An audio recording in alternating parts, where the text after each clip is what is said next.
thanks very much as well, Brendan, for actually coming to say hello and for the workshop that we had the other weekend. So I figured this would be a good opportunity to just ask you a little bit more about Square1, yourself, what you do, and with this series, Healers of Perth, that we're sort of doing, just again, trying to give people a bit of an insight into different solutions or methods out there that they might be able to access that could solve their problem, particularly things that just, seem more difficult and have been tried by many other avenues, not to sort of give up hope and, again, search that there might be something out there for them.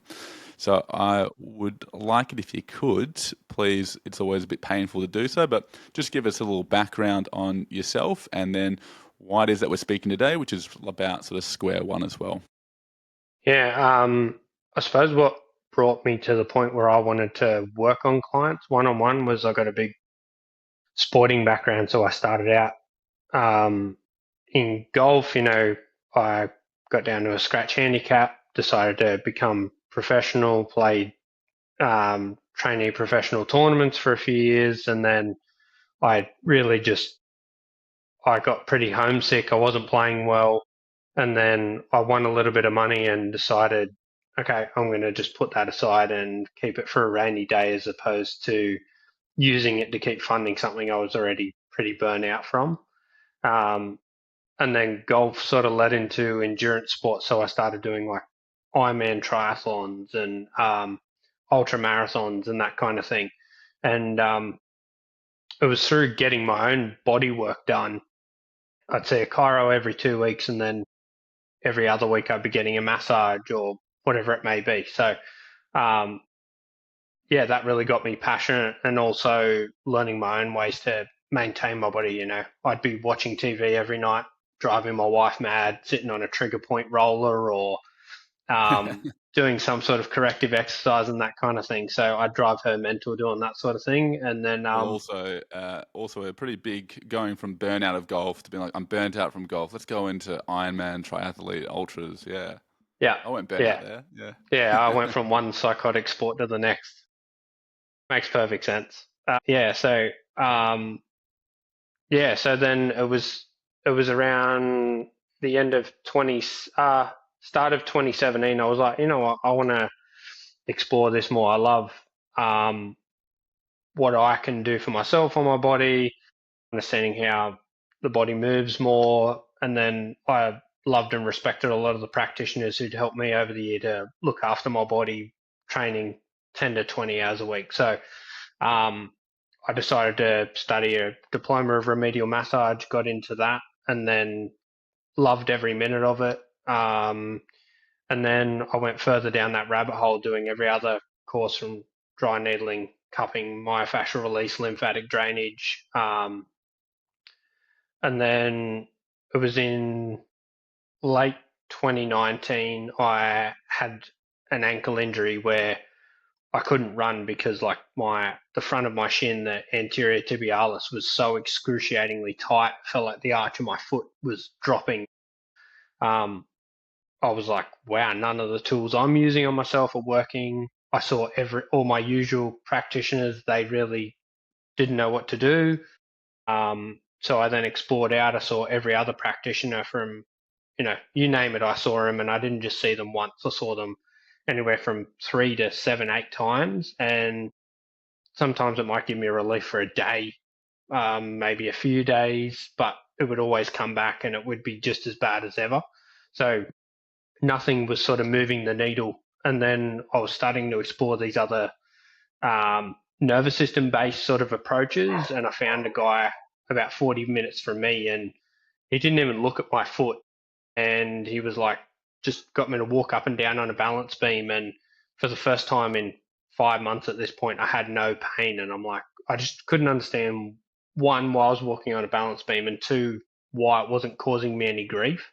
And he's talking about the brain and neuroplasticity and how the brain can change itself and um, remodel the way we move. And from there, it just got me hook, line, and sinker, and very passionate about going down the nervous system rabbit hole. So it was kind of a blessing in disguise when COVID hit, because I did so many courses in that time. I've spent over 20 grand on education in the last few years, just doing everything nervous system based. And it was all amazing information, but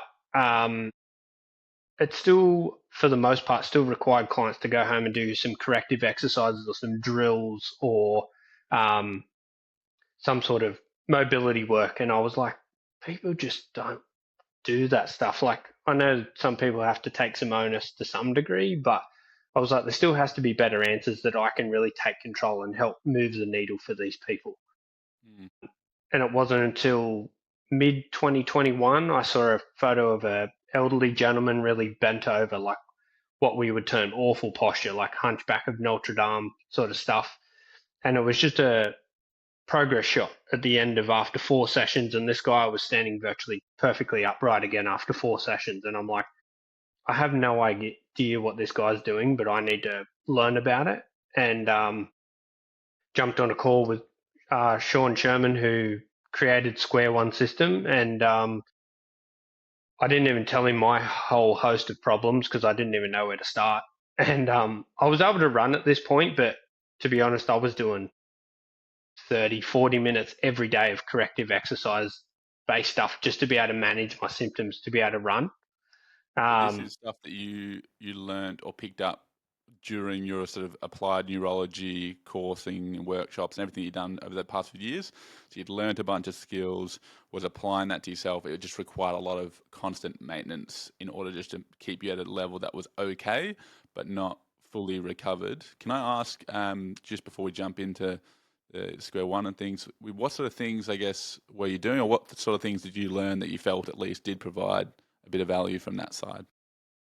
I went down the whole looking after my foot, so I started wearing wide toe box shoes, zero drop shoes, um, toe spaces. I was also doing a lot of controlled isometrics, so you'd hold your foot. So to give you an example, on my left foot, I would always bias putting a lot of weight on the outside of my left foot and very little through the uh, metatarsal of my big toe. So you would do hold isometrics, biasing more pronation of my left foot to encourage some, I guess, neural drive into that part of the foot to expose the brain to that part of the foot. And or I would do a lot of I'd use a lot of wedges in certain areas of the foot to open up some more of these positions that I wasn't able to access. So making sure my foot was fully supinating, fully pronating, um, making sure my spine was working.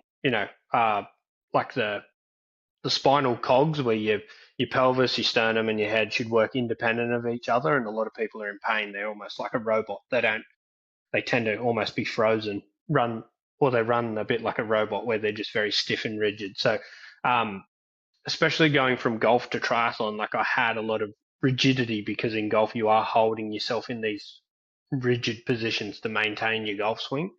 So I had a lot of that, and it made my body feel better, but it would kind of change one symptom and then I'd get a new one. So the anterior tibialis stuff dissolved quite a bit, but then I'd have something else pop up, or it would just bounce around and move. It never really felt like I was resolving anything. It just felt like I was moving in a new direction, and a new symptom would pop up or a new issue would um, come to the surface. Okay, and So this was ongoing for a number of years. So you sort of felt like, all right, I'm on the right track for something here because something is at least changing. But again, it's not quite having the effect that I'm exactly after. So you keep following down, and then you see this sort of change in posture of this old man, and then you go, okay, what's going on here? This is something a bit different. yeah, yeah. So and don't get me wrong, I'm not saying any of those things are bad and don't help. They certainly do. But what I'm saying is I was the diligent student who would spend 15 minutes up to an hour of doing all these protocols to really help move the needle on myself. And as I said, it just felt like I was managing symptoms constantly. Oh, got to manage that one. I've got to make sure I'm accessing this movement properly or that movement properly.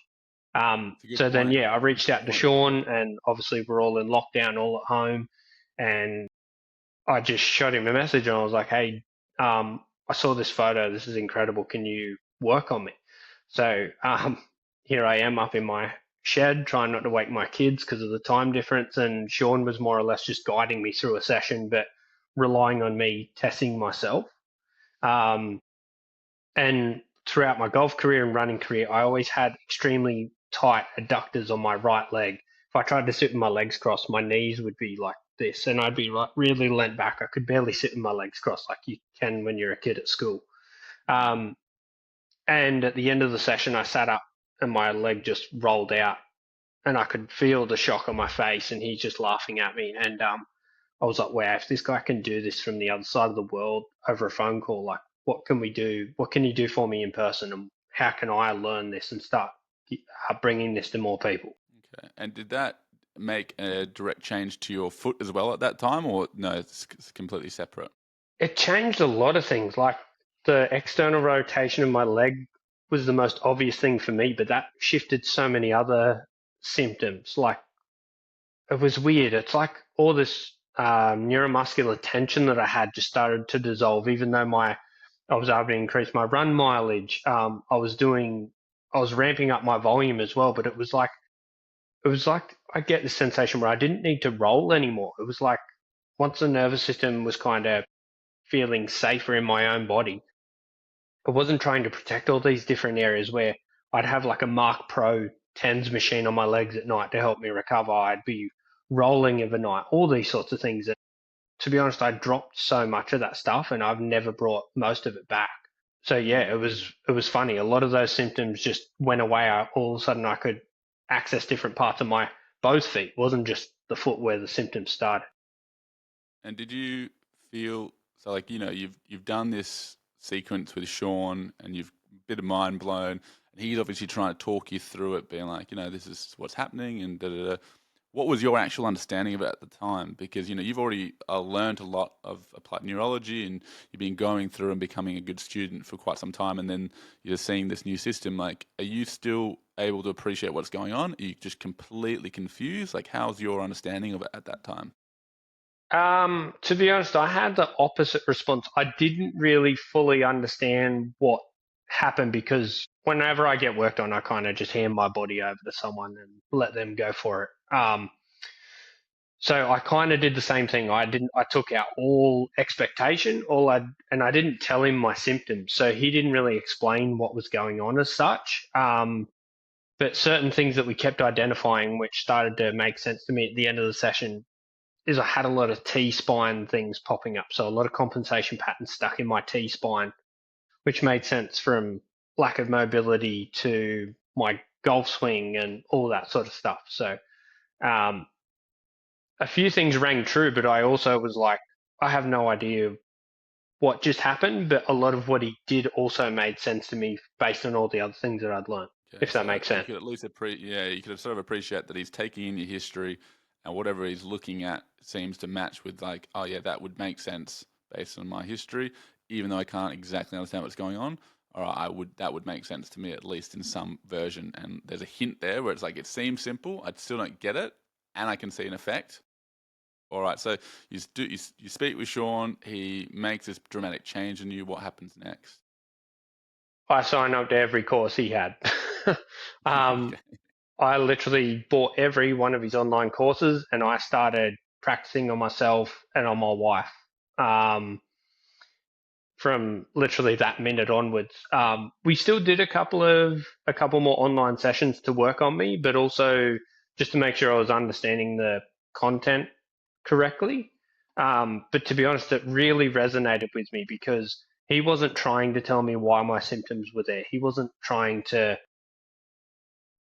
we're trained with traditional modalities of, oh, your lower hips playing up because you've always got your wallet in your back pocket and you sit funny, or um, you're sitting at a computer all day, so that's why your back's hurting. And I know these things aren't ideal, but they shouldn't be the reason why someone can't get out of pain or can't they can't change the world. Like they can't get out of the chronic discomfort that they're in is because of these tales. Like we've got people in all walks of life who do extreme things to their body and aren't in chronic pain. So I was like, this can't be the only reason.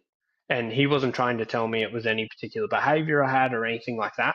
he was more or less letting my body dictate to him what was going on, which was really refreshing for me, but also made a lot of sense. So rather than it being explanatory in the sense of exactly the root cause of why, it was sort of at least just, it's not, I'm not even caring about that. It's purely what am I seeing in front of me? How are we correcting that? And then what's the result, rather than trying to chase the tail of the exact description of how these things came about, which is, for anyone that's in diagnoses, myself included, it is a nearly impossible beast to say with any certainty that your specific issue has arisen from, yes, most likely this. The differences in environmental factors and genetics and all these things that you couldn't possibly comprehend, the complexity of it's so great. So yeah, trying to put a definitive, this is arisen as a result of this, is always very, very difficult. There's many, many factors at play, and so it's definitely I think it tends to be a little bit more art than science sometimes when it comes to diagnoses, and I don't know how good the art is all the time either. Yeah, and it's also you need to look at the statistics of how many people at different age groups have a bulge disc, but you'd know this better than anyone, that how many people do you see that maybe do or don't have a bulge disc, and it's still never a good indication whether someone's got pain or not. Yep, yep. Same with the osteoarthritis is another big one. Degeneration. You do any scan for anyone over certain age groups, particularly 20 and above, you're really going to see some level of a mild, moderate issue somewhere, and it may have no sort of bearing on symptoms or issues, but yeah, you're always going to see that. And some people are different. Some people can have bulging at multiple levels, or lots of degeneration, lots of osteoarthritis, no pain, and the reverse can be true as well. So again, it's a very grey area with Yeah, diagnoses. yeah, So your background, you start off in sort of the more, again, you're kind of an elite sportsman, and then sort of converted into everything you were doing as an elite sportsman required lots of maintenance of your body. So then you went into, how do I do that myself and understand that myself from a hands-on manual point of view? You've moved into the software point of view, and now we're talking about Square1. And can you give, I guess, your definition or explanation of what Square1 is? And then, if you like, you can either run us through a demo. yep. Do you mind if I don't know if it's your video or my video, or my Wi-Fi is saying I've got full signal, but your video's lagging behind. I don't know if mine is as well Is for it? you. Yours is fine for me at the moment. Okay, sweet. Yeah, I haven't had an issue so far. Okay. Um, yeah, so my explanation of Square 1 would kind of be that um, all our movement and muscles, how they fire, it all happens at a subconscious level. We don't consciously think about, I'm going to pick up my coffee cup and have a drink of coffee. We don't think about, if I need to pick something up off the floor, I need to activate my hamstring, activate my glute, and that kind of thing, just to be able to pick up an object. You just go and do it.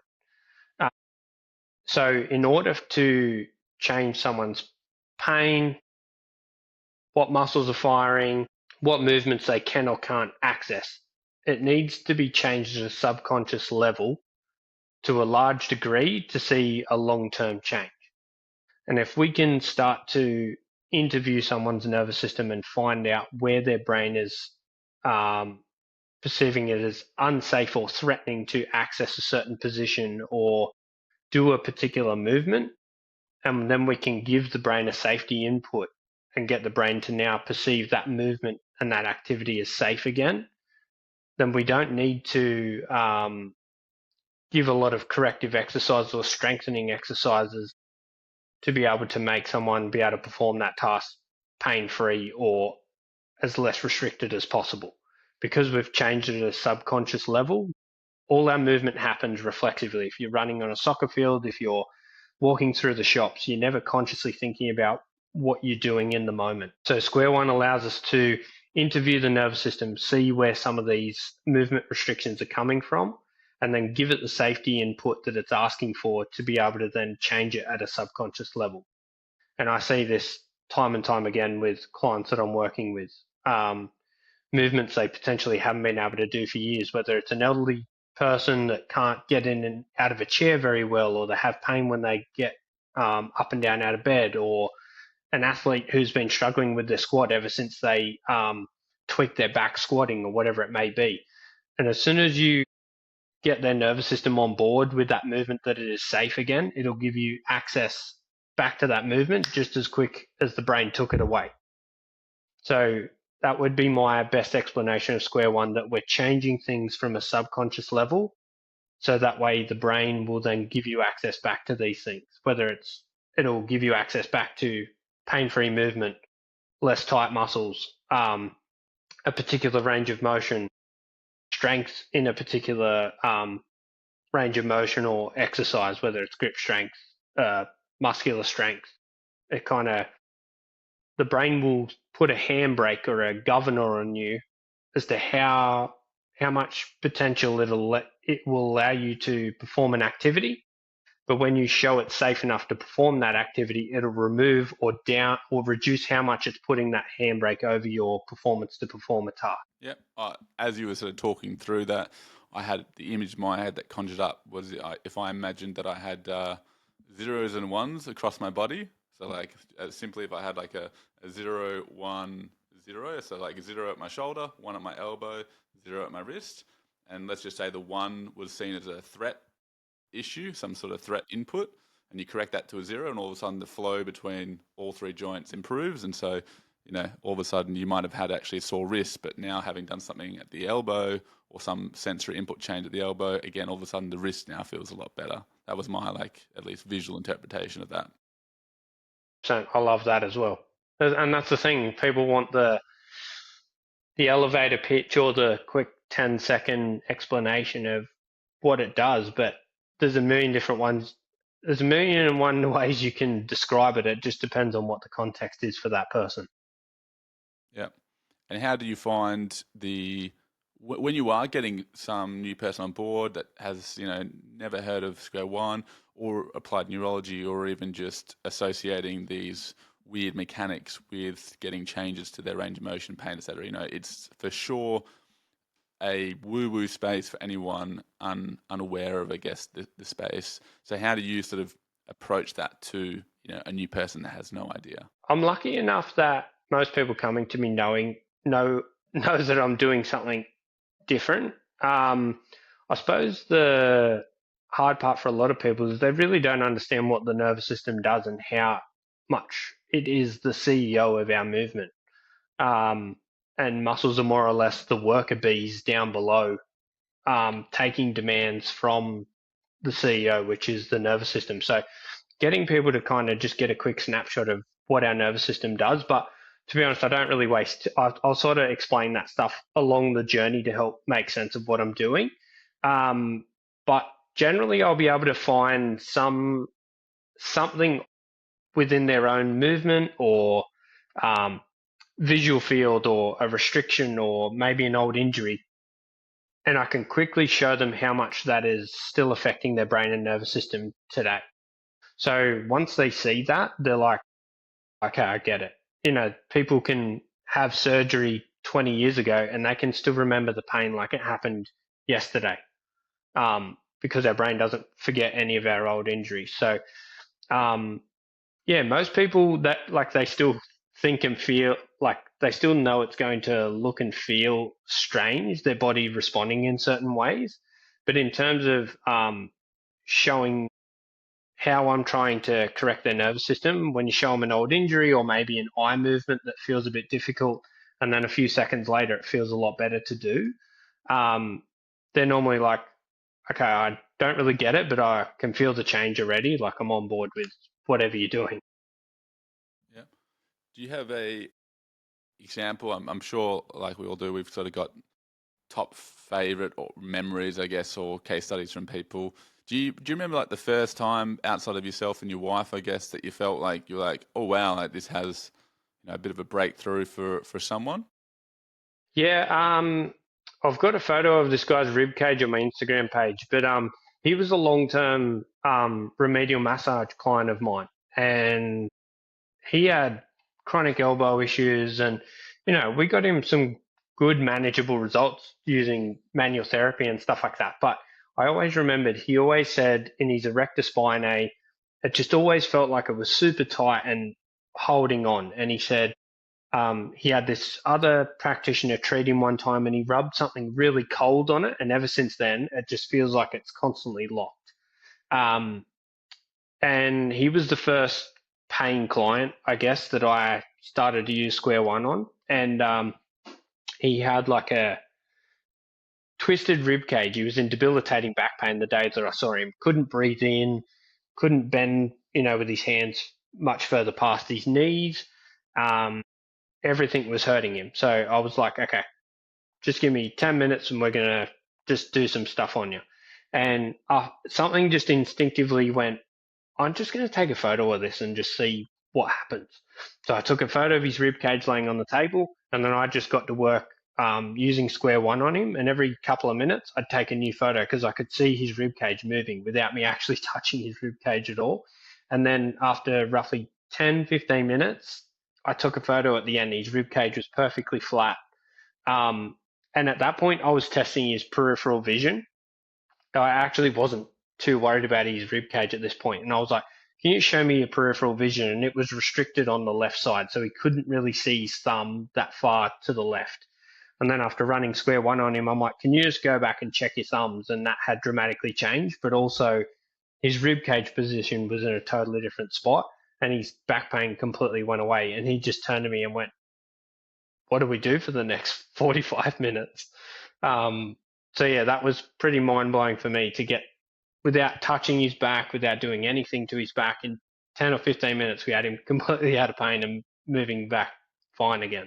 But also to see that structural visual change of his ribcage completely changing position just blew me away. So I mean, it does actually sound like magic, which is when I looked, at least came across Square1, the results of it, and it did appear that there was something going on that wasn't requiring like dramatic intervention as I was more used to as a physio. And so knowing, all right, there's clearly something going on here, and I need to know this because it would be insane not to know this.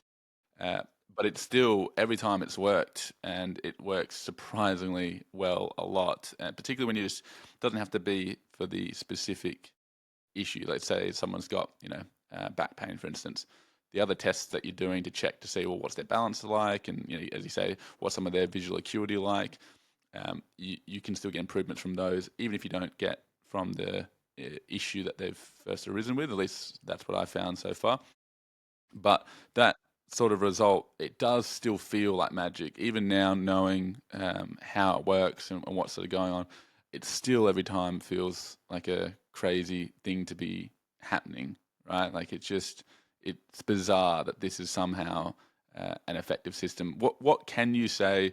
Because again, obviously Square1, there is IP involved. So what can you actually say, I guess, about what you're doing in Square1? Um, I suppose we're using what's called neural response muscle testing, and some people might have an experience with that, whether it's if they've seen a kinesiologist or sometimes chiropractors do this. There's so many therapists who use a form of muscle testing. Um, but I suppose the traditional way of muscle testing is they're testing a particular muscle. We're not necessarily worried about any particular muscle. All we need is a reliable test that we can get a signal um, to see if when we ask your body a question, does your brain send a signal to that test or does it not? And we're more or less just asking, hey, if I rub this muscle, do you like it or do you not? If you don't, where can we give the brain a safety input from one of our three main um, sensory systems that control our posture? So our visual system, because that's how we see the world, our vestibular system, because that allows us to stay in balance throughout everyday movements. Otherwise, we'd constantly be tumbling over and feeling a bit dizzy, or our proprioceptive system, knowing where our body is in space. So when you walk, how do you know you're just going to land on your left foot when your left leg swings forward? You know, your brain knows exactly where your foot is every step you take during the day.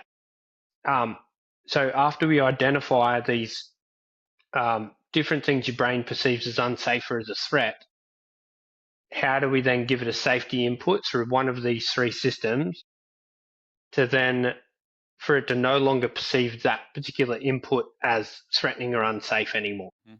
So then we're Fair. using the muscle test or the neuro response test to ask your body questions, yes or no, yes or no, yes or no.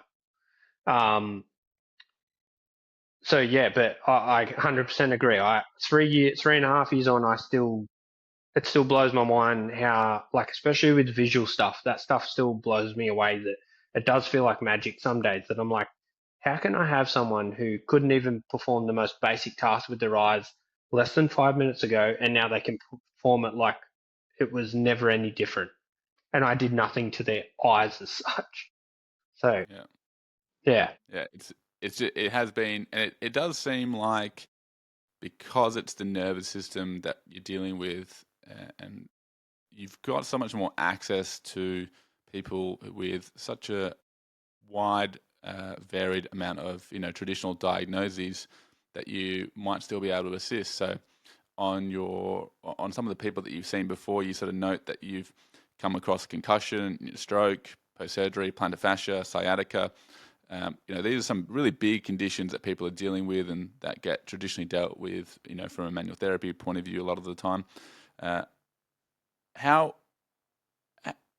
when someone comes to you with an issue, how do they know that this nervous system or Square1 might help them? Because, if I've got foot pain or back pain, normally I would think, oh, well, I've hurt my back, so, there's a tissue issue, so I want to get that treated, okay? So, but how do I know that, well, maybe it's actually worthwhile looking at the nervous system, or the nervous system may itself be the main culprit? most of the people that I have come to me, that by the time they've found me, they've tried everything else. Um, so they're more or less coming to me as maybe one last shot, or maybe it was referred by a friend, or maybe they saw one of my outcomes on my videos showing the change in someone. But I'd say most people that come to me, unless they're existing clients or a friend referred them, they've generally seen everyone else up until this point. Or some type of, maybe it's only been one other practitioner and they're like, oh, it got me out of pain a bit, but it's come back. Um, so by the time they come and see me, they know kind of again that I'm going to be doing something different. And, a lot of people with Google at their fingertips, they do a lot of research. And a lot of people are like, oh, I keep coming across the nervous system this, the vagus nerve that, and that kind of thing. So, um, yeah, I think it's multifactored that they've tried other things. They've also read a lot about their different issues, and they've probably some degree heard that I'm doing something different. So they've typically actually tried a bunch of the manual stuff, and it's just not provide the effect. And then they've gone, okay, well, obviously there has to be something else. I can't just be stuck with this. I will say the number of people that do, and maybe it's just because they're concerned or pessimistic because it's been so long. But a lot of people do think, oh, I think I have to put up or live with this. And I'm always amazed by the number of people that think like, oh, this is just life now.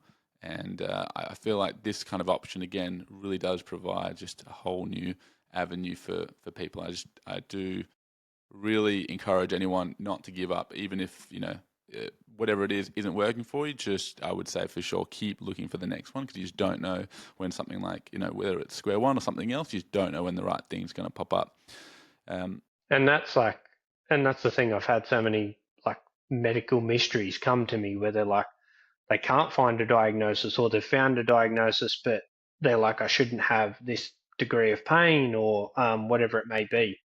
And yeah, exactly what you're saying. Like, I wouldn't be in this position if I found the answer from someone within the first couple of months of having my ankle issue. I would have never have probably come across this, or it would have taken me a lot longer um, to find this way of treating, because I would have went, oh, cool, that guy sorted me out. I'm kind of good to go, and I would have still stuck to my usual way of treating people and working on myself.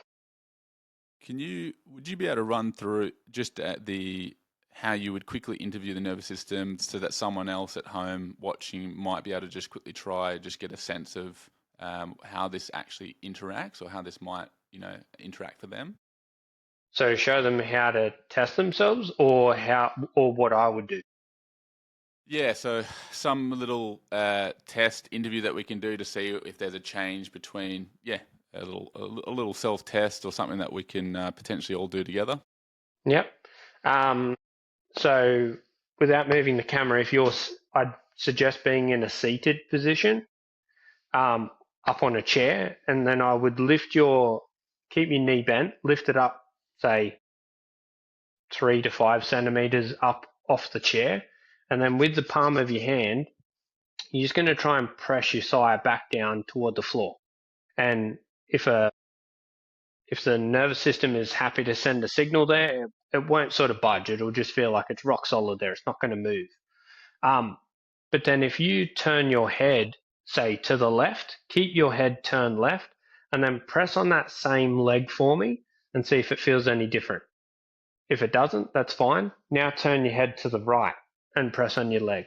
And for most people, when they turn their head one direction or the other, they're all of a sudden going to feel a sudden weakness, or like the leg just isn't responding as good as it was when the head was straight or in the other direction that was giving a positive response. Yep. So this is one way we can start to ask your body questions, and tease out where your compensation patterns are coming from. So for me, for instance, left side head turn is all good, nice and strong. When I was turning right, it loses it for me. Another fun way, yeah, yeah. Another fun way that you can do this, at home if you want, is, it's not a muscle test, but just showing how sensitive your brain and nervous system is. Let's say, you hold your arms straight out in front of you, hands together, and you're going to rotate to the right and you're going to rotate to the left. If you've got an old injury, like an old scar, um, or a tattoo that you maybe not as big a fan of as some of your other ones, rub that old scar, and then I want you to go back and check that range of motion and see if it changes. If it makes you more restricted, it's because your brain is still perceiving that area of your body as threatening, like that injury happened yesterday. Yep. For me, just then, right side rotation restricted after pushing on my little scar over my shoulder. So Yeah, stop we me didn't doing any get of to that. we didn't get to do everything I would want to do to that one, but we got a few done, which is good. Yeah. Well, the Yeah. shoulder for me. I was at the workshop last weekend. Well, not the one just gone, but the one prior. And we did a bunch of Square1 on myself. And I just noted, I just did like a deep squat and just checked my left hip has always had some issues with internal rotation. It just feels like it pinches a little bit. And even when I'm doing things like leg press, I just notice it. And after doing a bit of Square1, hip, it feels great. Hasn't been an issue since on the leg press machine, no worries. And then even left shoulder, which I've had a lattier surgery on, previous keyhole that failed, and just its external rotation, internal rotation improved, and the overall sense of it improved as well. So it's just, I've done rehab on this shoulder for 10 years, just to get it to a point where it's comfortable, I can do what I want on it, but it still feels a little bit out of place, and it's, the best it's felt for 10 years. It's, Yeah. again, even personally, the little bit that we did do for, what was it, 10 minutes maybe, on the shoulder, again, made a big difference. So that's why it's easy for me to be like, I like this system, it worked for me. Yeah, and like even though I on my socials and on my website, I'm very invested and very, focused on the nervous system. And it's not to say that the tissue approach doesn't help. Like, of course it does. And also all the rehab you've done, like who knows how bad your shoulder would be if you didn't do those things. But the sooner we can bring the nervous system and the brain on board with that journey of the tissue approach, it just makes the results that much, faster, but also that much more improvement. Like the degree of improvement just goes up so much when you combine the two. Yeah, for me, it feels like the stickiness improves as well. Just the overall doing the tissue changes plus the software, it just seems to make the whole picture of it a more sticky thing. So for instance, at the physio, I do a lot of like fascial work. In fact, I use tool assisted. I do tool assisted work as well, and I find I get really really good results with that. And now doing that plus combining that into the with the software model, to me it just seems like the natural approach. And I like to. I was originally calling my current approach MMA, mixed manual arts, but Yeah, now that not all of it's that's cool. manual, I might have to reframe that Yeah. that one slightly. But I just think, yeah, as soon as you can find these like powerful modalities, some level of combination is large should be more effective. And so, as a physio, to me, it seems far more like an adjunct or an assist that can be used. And yeah, it might mean that I use less hands-on, but if I get the results, who cares? That's fine by Yeah. me. It doesn't matter. Yeah. Yeah. Um, Just doing whatever's best for the person, right? It's like at the end of the day, it's their goal, their um, livelihood we're trying to improve. So it's whatever gives them the best result. Yeah, I had a question as a therapist as well. What I know that so before you see someone, you send off a bit of a form, like a lot of people do in order to get some basic information. What sort of information are you sort of looking for from that person, knowing that you're going to be looking to do sort of nervous system interviewing? Um, I want to know how long it's been around for, what their previous injury journey has been like. Doesn't have to be everything, but I want to know most of the significant injuries that they've had over the course of their life because I'm going to pay close attention to that.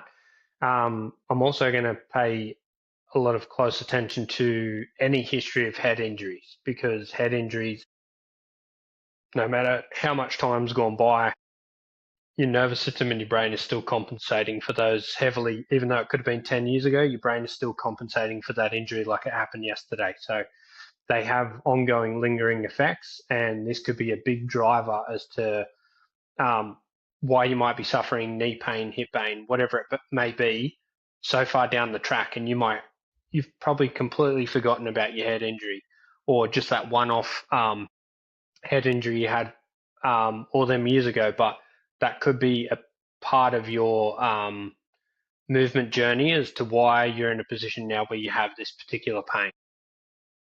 It's funny you say that because as a physio, you're traditionally trained to go through a history with someone, and you kind of eventually ignore quite older history, let's just say, or history that doesn't seem to be as relevant to an issue.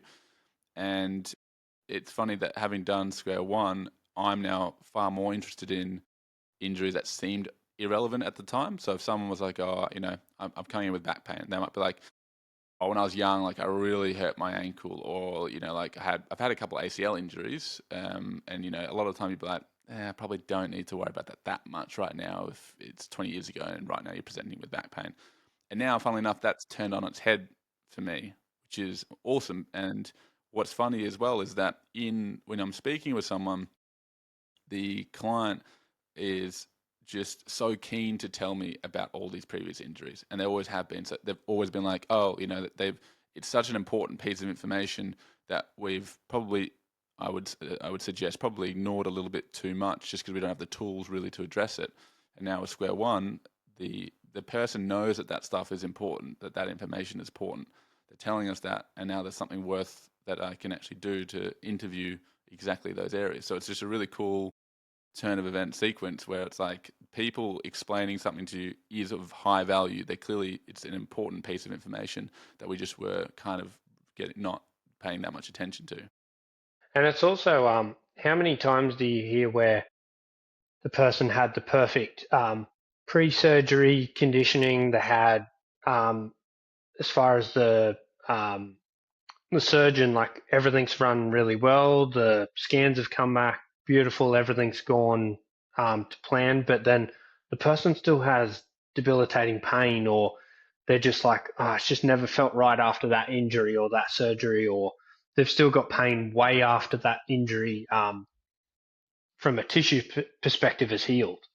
And when you can start to unpack some of these old injuries through using Square 1, then it starts to make sense why um, they can be still so important so long after the fact.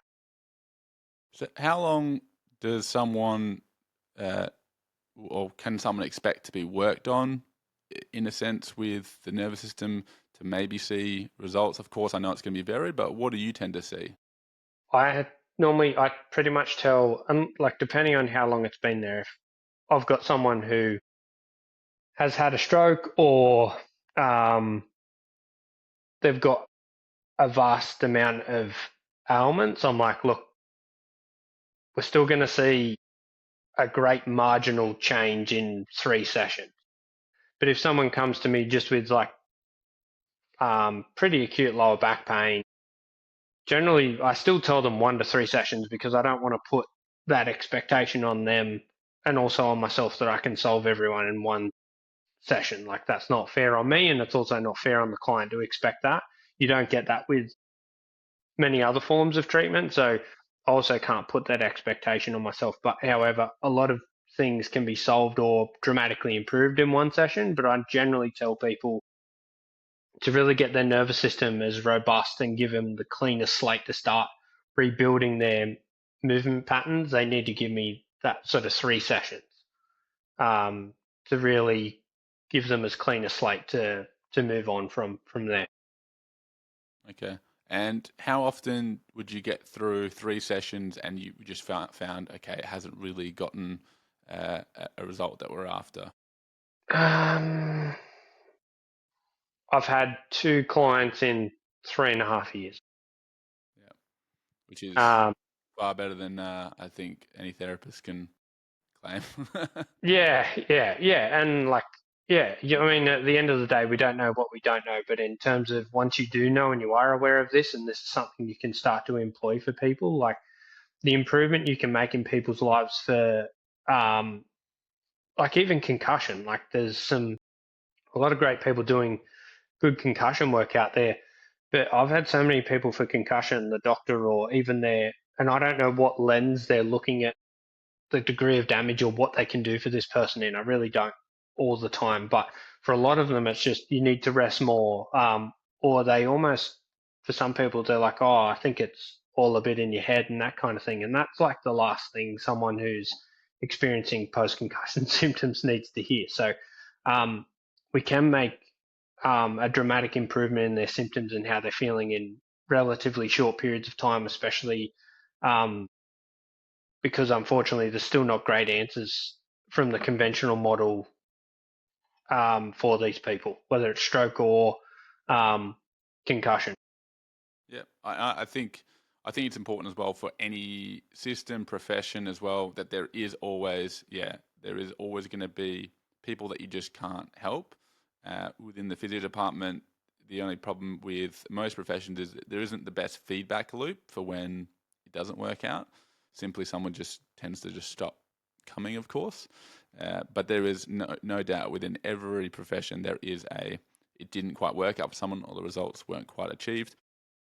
And I think it's just fair to be open with that as well. As I say, when people walk in, I have the belief, and it's misguided to some degree, that I feel like I can help most people. Now that's partly going to be an ego thing, but it's partly just that I believe, given enough time and enough thought on a problem, like a problem can be solved. All problems I do believe are soluble. It's just that we sometimes lack the information to do so. And this is again not to say, oh, this is the magic bullet and it can solve all your problems. It's just important to create that realistic expectation as well that not everything is going to be an absolute guarantee. In fact, there are no guarantees, of course. But so far as I can tell, this is just another one of those domains which just seems to have, for everyone that I've done it on so far, there seems to have been some improvement within a modality or within an objective measure. Okay, even if it's not the direct one, just how quick you can get a change, even if it's not the exact change you're after initially, can just demonstrate at least the power of it, and what you get as a byproduct of those small changes can be incredible as well. And like two perfect examples of that. I had a lady come to me, she'd seen everyone again. She came to me with like, I guess, glute hamstring pain. And these other practitioners virtually said to her, like, they were straight up and honest with her, look, there's nothing more we can kind of offer you at the moment. So she come and saw me. saw some fairly quick change, but then 2 weeks later, her symptoms came back. Um, so we did another session, and again, symptoms dramatically improved, but then the symptoms came back. Um, and she was going through early menopause, and it wasn't until she had a blood test and saw that her hormones were out of whack and started some sort of treatment for that that it actually went completely away. So, um, yeah, you're exactly right. Like, as many people as I've seen massive improvements for, the couple that I haven't, like, that's fine as long as I'm straight up with them and I give them um, my honest feedback that I'm like, look, if I don't start to see improvements or dramatic change in probably 2 sessions, if we're not getting improvement, I'm like, this is not what your body's asking for. Mm. Um, which for a lot of people, that's not the case. Thankfully, use it working this way, but yeah, for some people, it just is. I've got two couple things, and we'll be wrapping up shortly. But I got two. My my heart is currently still largely within low back pain and sciatica, and so Hmm. a lot of the work that I do centers around that because it's what I've experienced, what my brother's had, it's what Dad's had, and so that's been sort of my main area of domain. And I've already been bringing the Square1 stuff into the low back sessions with really fun, great results as well. But I'd love to hear from yourself if you've had any clients with either the sciatica, the low back pain, and just the story behind one of those cases. Yeah. I had a guy coming to me. He'd seen a particular type of practitioner for 2 years following a work injury. Um, really, like, it wasn't chronic anymore. He could go back to work. He could work, but he was like, my back always hurts to some degree. Um, and it was actually this practitioner who referred them to me. And at the end of the first session, he was completely pain free. This guy couldn't, again, his like toe touch was super restricted. And then we had his hands down, virtually touching his ankles. And I only did one more session after that on his back, and then we moved on to some other things. He's like, "Oh, ever since we've sorted this out, this old shoulder thing that I had years ago has sort of come back." So that was a really cool one for me to see. Such a young guy, like he's like 22, and virtually one work injury was progressing at the point it was changing the trajectory of what he was going to do for work. And to be able to see such a dramatic change in 2 sessions, like, it's still sort of, I love seeing these changes for people. As much as I know they can happen, it's still crazy when you see it happen relatively quickly and that it sticks. Because yeah, you have no idea how long that could have been continuing on for without that intervention. So it's a very cool thing. But just on that, so you find is that often or is it rare that as you're going through the system and potentially revealing or helping us or assisting one issue that another older issue arises? Is that a common feature of the program or the method? Sometimes for some people, like, we know we compensate away from a lot of our issues. So, or sometimes that shoulder or knee thing, it was always there in the background, but because it wasn't at the forefront of their mind, because it wasn't causing the most amount of pain or discomfort, sometimes it's just the nature of the beast that you resolve one thing and the other one rears its head a little bit. But I'd say it's fairly common for a lot of people, or um, sometimes they're like, oh, I had this injury 5 years ago, 6 years ago, after you've dissolved the first thing, and they're like, I'm starting to get these weird sensations and symptoms. And the way I picture it for people or explain it to people is like an onion has many layers, right? And every time we're peeling back some of these compensation layers, we're moving almost back in time visually in their movement journey. And it's kind of like sometimes when you get back to where you compensated away from that older pain, it rears its head. It's like, okay, I'm ready to be dealt with now because um, we've sort of peeled back enough compensation layers to where I'm like, okay, I need this dealt with now. I need you to pay attention here because most of the time, pain from a neuroscience perspective is they talk about it being, it's a cry out for change. So, um, yeah, I see that pretty common. And then your sessions, you'll typically work on someone. Is it for roughly is it an hour that you'll typically Yeah, work on someone for? Okay, yeah, within an yeah. hour, pretty big changes can occur, and even less so, I imagine as well. For a lot of practitioners out there, might just be using it like even myself. I'll just throw it in for 10, 15 minutes here and there, and then if it seems like it might be the right avenue, we can just power down into that section a little bit more. And sometimes it's just add to that. Sometimes it's not the pain that goes straight away. So for some clients who they've come to you with pain, but they've had massive movement restrictions and stuff like that, maybe we see the pain drop from a 7 out of 10 to a 4 out of 10, but they've got a massive change in range of motion. So just because the pain didn't go to zero in that first session, we've seen so many other metrics of improvement, whether it's range of motion, maybe some strength, maybe some balance, maybe some more confidence that they can now do certain movements again that they'd really been avoiding. So I would say, even though if their main complaint of just getting the pain to a zero doesn't change in the first or second session, we're still seeing dramatic improvements in other um, areas that I'm measuring along the way. Mm. Yeah, I think that's one of the most exciting parts. Is it just seems like you can make a huge number of objective measures at the beginning. So you can do things like your balance, get up and go, as you say, range of motion. You can do basic strength, grip tests. You can do eye visual fields. I mean, there's almost an infinite number of tests that you could do, run through this system, and then just go back and see how many of these original tests that you checked out improved.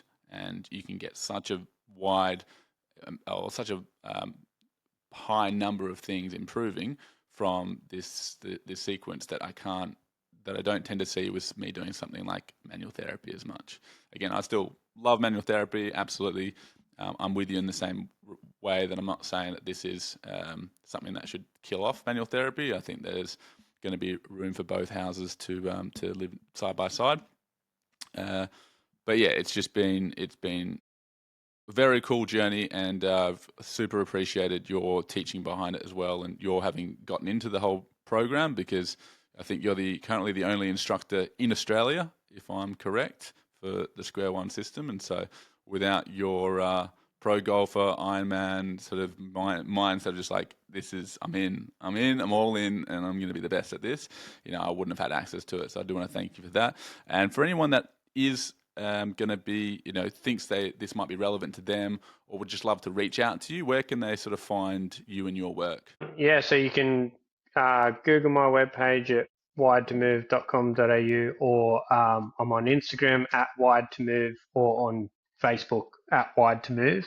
I post reasonably frequently there, generally once a week. I'd like to do more, but it's a bit of a time crunch at the moment. But yeah, I'm always sort of active on there. Um, but yeah, no, it's been the biggest thing for me is being able to, the US is a long way away, and I'm privileged that Sean's given me the opportunity to teach this. Like, I'm the only one teaching Square1 outside of him, which I'm very appreciative for that opportunity. But also, I love being able to bring this to so many great practitioners to be able to help them get the best results possible. Because again, it's not about reinventing or changing their whole way of working to get crazy results. It's just adding this to their toolbox and as a way to run what they're currently doing through almost like an interview process. Does your body like this or does it not? If it doesn't, let's give it some positive reinforcement to be on board with what we're trying to do and what the goal is. Yep. Again, thank you very much, Brendan, and Wiredtomove. Appreciate your time, mate. And so hopefully we'll be able to chat again in the near future. Thanks, man. Thank you. Cheers, brother.